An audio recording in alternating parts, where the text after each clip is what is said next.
Hi കൂട്ടുകാരെ, iron tasty ഡിലൈറ്റ്സിൻ്റെ പുതിയൊരു എപ്പിസോഡിലേക്ക് എല്ലാവർക്കും സ്വാഗതം.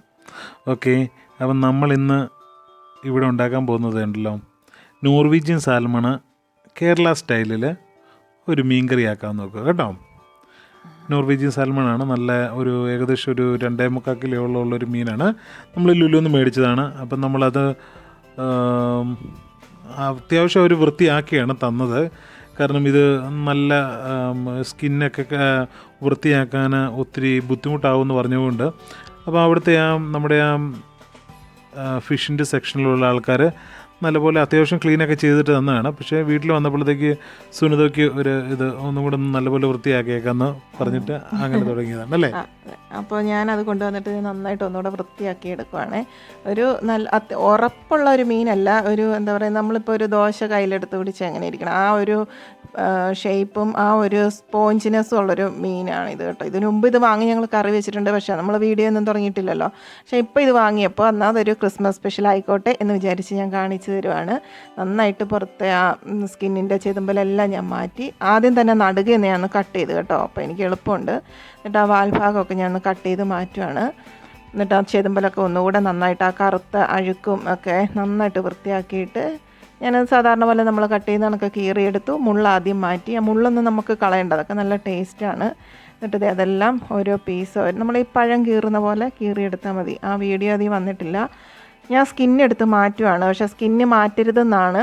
പക്ഷേ ഇത് ഭയങ്കര നെയ്യ്, എൻ്റെ കയ്യിലെല്ലാം നെയ്യാണ്. അത്രയും നെയ്യ് എനിക്ക് വേണ്ടാത്തതുകൊണ്ട് ഞാൻ ആ സ്കിന്ന് മാറ്റിയിട്ട് വീണ്ടും കണ്ടോ ഇടുകയെ ഇങ്ങനെ നമുക്കിഷ്ടമുള്ള ഷേപ്പിൽ മുറിച്ചെടുക്കാം. എന്നിട്ട് ആ മുള്ളൊന്നും കളയണ്ട, മുള്ളും കട്ട് ചെയ്ത് നമുക്ക് എടുക്കാവുന്നതാണ് മീൻ കറിക്ക്. ഇപ്പോൾ നല്ല പീസുകളെല്ലാം ഞാനെടുത്ത് മാറ്റി വയ്ക്കുകയാണ് കേട്ടോ. കണ്ടോ ഇത്രയും കിട്ടിയിട്ടുണ്ട്. 2.25 2.95 അവർ പറഞ്ഞത് അതിൻ്റെ വെയിറ്റ്.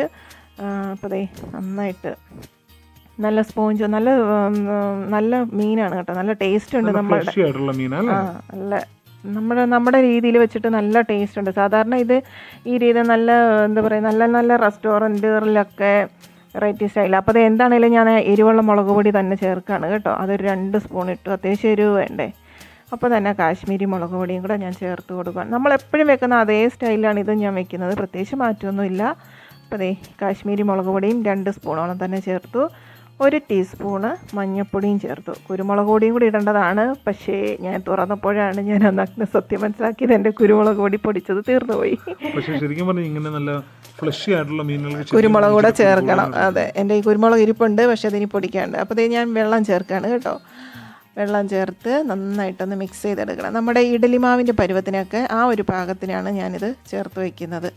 അപ്പോൾ ഞാൻ ചട്ടി ചൂടാക്കാൻ വെക്കുന്നതിന് മുമ്പ് തന്നെ അത്യാവശ്യം ഇതും മിക്സ് ചെയ്ത് വയ്ക്കും. ഒപ്പം ഞാൻ പുളി എടുത്തിട്ടുണ്ട്. തിളപ്പിച്ച വെള്ളത്തിലോട്ട് ഞാൻ അത്യാവശ്യം പുളി ഒരു 5-6 പുളി എടുത്ത് മാറ്റി മുക്കി വെച്ചിട്ടുണ്ട്. അപ്പോൾ ചട്ടി ചൂടായപ്പോൾ എണ്ണ ഒഴിച്ചു കൊടുക്കുകയാണ്. ഞാനൊരു 3 സ്പൂൺ എണ്ണയോളം ഒഴിച്ചു കൊടുത്തിട്ടുണ്ട്. കാരണം നമുക്ക് ഉള്ളിയൊക്കെ നന്നായിട്ട് വഴറ്റിയെടുക്കണമല്ലോ. എണ്ണ ചൂടായി വന്നപ്പോൾ നമ്മൾ എപ്പോഴും ഇടുന്ന പോലെ 1 സ്പൂൺ ഉലുവ മൂത്ത് വന്നപ്പോൾ കടുക് കൂടെ നന്നായിട്ട് പൊട്ടിത്തെറിച്ച് വന്നപ്പോഴേക്കും എപ്പോഴും ഞാൻ ചെയ്യുന്ന കണക്ക് തന്നെ ഇഞ്ചി, പച്ചമുളക്, വെളുത്തുള്ളിയെല്ലാം നമ്മുടെ ഇഷ്ടമാണ് കേട്ടോ. എത്രയും നമുക്ക് വേണോ അത്രയും, ഒരുപാടാകുകയും ചെയ്യരുത്. ഞാൻ അത്യാവശ്യം വലിപ്പത്തിനുള്ള ഇഞ്ചിയും ഒരു 7 ചുമന്നുള്ളി, പച്ചമുളക് ഒരു 2 എണ്ണം, വെളുത്തുള്ളി അത്യാവശ്യം നന്നായിട്ട് ചേർത്തിട്ടുണ്ട്. ഇതെല്ലാം കൂടി ഇട്ട് നന്നായിട്ടൊന്ന് വഴറ്റി കൊടുക്കണം. അപ്പോൾ കറിവേപ്പില നന്നായിട്ട് ഇത് ഇങ്ങനെയൊക്കെ ചെയ്ത് കൊടുക്കണം. അതിനൊരു പ്രത്യേക ടേസ്റ്റ്. നമ്മളോർക്കും ഇതൊക്കെ എന്ത് ടേസ്റ്റാണ്, പക്ഷേ അല്ല, അങ്ങനെ ചെയ്തെടുക്കുന്നത് നല്ലൊരു ടേസ്റ്റ് ഉണ്ട്. അതിൻ്റേതായ മാറ്റം നമ്മൾ ആ കറി ടേസ്റ്റ് ചെയ്യുമ്പോൾ മനസ്സിലാക്കാൻ പറ്റും. അപ്പോൾ നന്നായിട്ടൊന്ന് വഴറ്റി കൊടുക്കുവാണേ. ഇത് കണക്ക് തന്നെയാണ് ഞാൻ എല്ലാ മീൻകറിയും മുമ്പും ചെയ്തിട്ടുള്ളത്. പക്ഷേ എന്തോ സാൽമൺ കണ്ടപ്പോൾ എനിക്കതൊന്ന് വാങ്ങിക്കണം തോന്നി, വീഡിയോ ചെയ്യണം തോന്നി, നിങ്ങളായിട്ട് ഷെയർ ചെയ്യണമെന്നും തോന്നി. അപ്പോൾ നന്നായിട്ട് വഴണ്ട് വന്നു. അപ്പോൾ നമ്മൾ ആ മിക്സ് ചെയ്ത് വെച്ചിരിക്കുന്ന നമ്മളുടെ അരപ്പ് ചേർത്ത് കൊടുക്കുവാണ്. നന്നായിട്ട് ഇനി അതൊന്ന് വഴറ്റിയെടുക്കണം. അപ്പം ചെറു തീയിലാണ് ഞാൻ ഇട്ടിരിക്കുന്നത് കേട്ടോ, ഒരുപാട് തീയിടരുത്. അപ്പോൾ ആ പാത്രം കൂടെ കഴുകിയ വെള്ളം മാത്രം ഒന്ന് ഒഴിച്ചു കൊടുത്താൽ മതി. ഇപ്പോൾ ആദ്യം തന്നെ ഉള്ള വെള്ളം മുഴുവൻ എടുത്ത് ഒഴിക്കരുത്. ആ പാത്രം കഴുകി അരപ്പും കൂടെ മിക്സ് ചെയ്ത് ഒഴിച്ചതിന് ശേഷം നന്നായിട്ടൊന്ന് മിക്സ് ചെയ്ത് ആ ഒഴിച്ച വെള്ളം വറ്റി വരണം. അതാണ് അതിൻ്റെ കണക്ക്. ആ ഒഴിച്ച വെള്ളം വറ്റി എണ്ണ തെളിഞ്ഞ് വന്ന് നല്ലൊരു ബ്രൗൺ കളർ ആവണം വരെ വഴറ്റണം. ചെറു തീയിലിട്ട് വഴറ്റണം. നന്നായിട്ട് കളറൊക്കെ കണ്ടോ. കറിവേപ്പില ഞാൻ വീണ്ടും ഇട്ട് കൊടുത്തു കഴിഞ്ഞാൽ ഒന്നും കൂടി ഒന്ന് മിക്സ് ആക്കണം. ഒന്നും കൂടെ നന്നായിട്ടൊന്ന് മിക്സാക്കി പച്ചമണമൊക്കെ മാറി. ഏത് കറിക്കാണേലും ഇഞ്ചിയൊക്കെ ഇടുമ്പോൾ ആ പച്ചമണം മാറണം. ഇഞ്ചി വെളുത്തുള്ളി എന്തിട്ടാലും ആ മണം മാറുമ്പോൾ നമുക്കതറിയാൻ പറ്റും. 3/4 കപ്പ് വെള്ളം ഞാൻ ചേർത്ത് കൊടുക്കുകയാണ്. ഇതിനോടൊപ്പം തന്നെ നമ്മൾ എടുത്തു വെച്ചിരിക്കുന്ന പുളി കണ്ടോ, തിളപ്പിച്ച വെള്ളത്തിലോട്ടാണ് ഞാൻ ആ പുളി ഇട്ട് കൊടുത്തിരുന്നത്. അതും കൂടെ ചേർത്ത് കൊടുത്തു. ഇപ്പോഴാണ് ഞാൻ ആ തീ നല്ല ഫ്ലെയിമിലിട്ട് കൊടുത്തത്. ഇനി അതൊന്ന് നന്നായിട്ട് വെട്ടിത്തിളയ്ക്കണം. അപ്പോൾ എല്ലാം കൂടെ ചേർത്ത് ഞാൻ ഒന്നുകൂടെ ഒന്ന് നന്നായിട്ട് മിക്സ് ചെയ്യുവാണ്. അപ്പോൾ ദേ നന്നായിട്ട് തിളച്ച് വരുന്നുണ്ട്.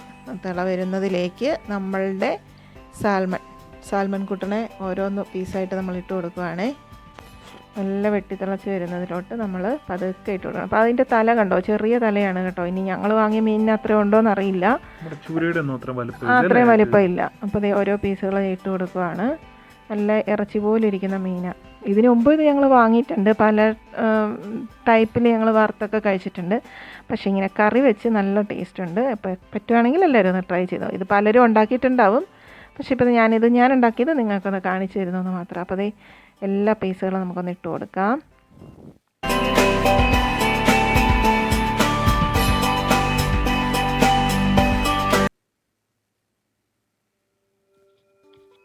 അപ്പം ഞാനെല്ലാം ഒന്ന് ഇട്ട് കൊടുത്തതിന് ശേഷം ആ ചട്ടി ഒന്ന് ചുറ്റിച്ച് വെക്കുകയാണ്. ഇനി ആ മീനിൽ കിടന്ന അരപ്പൊക്കെ ഒന്ന് തിളച്ച് റെഡിയായി നന്നായിട്ട് പറ്റി വരട്ടെ. അപ്പോൾ ഞാൻ പറ്റിച്ചെടുക്കുന്നതാണ് ഇഷ്ടം ഈ മീൻ. ഒരുപാട് ചാറ് ഞാൻ ഇതിനെടുക്കുന്നില്ല. നമ്മൾ മത്തിയൊക്കെ ആണെങ്കിൽ കുറച്ച് ചാറ് വേണം. അപ്പോൾ ദേ നന്നായിട്ട് വറ്റി വന്നു. അപ്പോൾ എൻ്റെ മീൻ കറി ഇവിടെ റെഡി. എൻ്റെ Christmas special for my friends. അപ്പോൾ വീഡിയോ നിങ്ങൾക്ക് എല്ലാവർക്കും ഇഷ്ടമാണെന്ന് വിചാരിക്കുന്നു. ചാനൽ സബ്സ്ക്രൈബ് ചെയ്യാൻ മറക്കരുത്, ലൈക്ക് ചെയ്യാനും മറക്കരുത്. എല്ലാ വ്യാഴാഴ്ചയും രാവിലെ ഞങ്ങൾ പുതിയ വീഡിയോയുമായി വരുന്നവരെ ടാറ്റാ.